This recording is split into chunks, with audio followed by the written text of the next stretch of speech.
түсініп оқу үшін бүгінгі сабақта бірнеше тапсырмалар беріледі.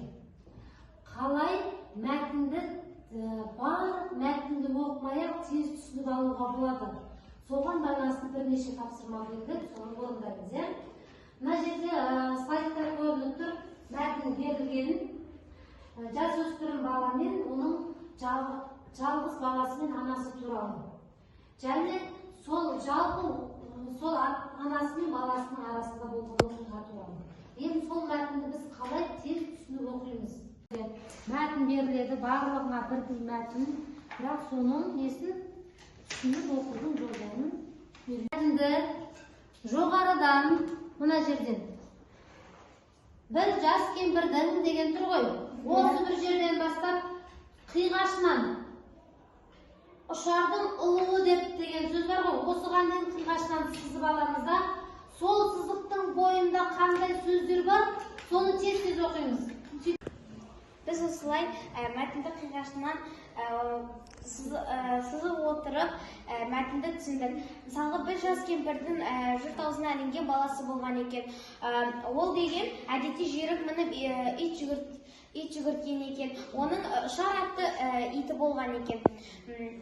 Есіне адал қағылез болыпты.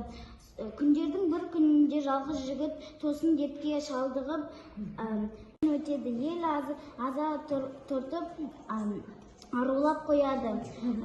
Жұртты ауыстырып ауыл несені жесір кемпір тынши алмай қайда барады?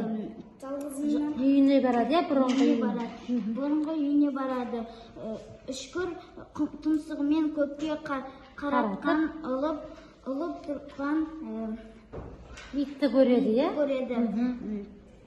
Оны естігенде жесір кемпір қандай сөз айтады екен жесір кемпір? Жалғызымнан айырылдым, қанатымнан қайырдым деп айтқан екен. Кім шығарыпты? Ұшардың ұлуы деген күйді кім шығарыпты? Қорқыт осы оқиғаға байланысты не істепті? Ұшардың ұлуы деген күй шығарған екен.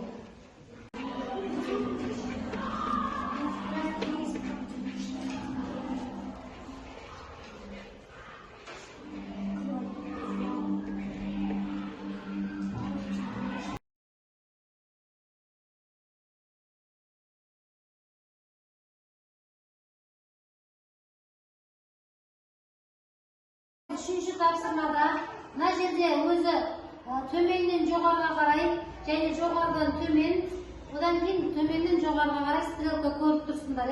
Осы жердегі жетістіктерді табайықшы. Суы алап, көкем қаратып ұлып, есін жоқтап, жұртқа келсе тебіреніп, күн үрейнеді.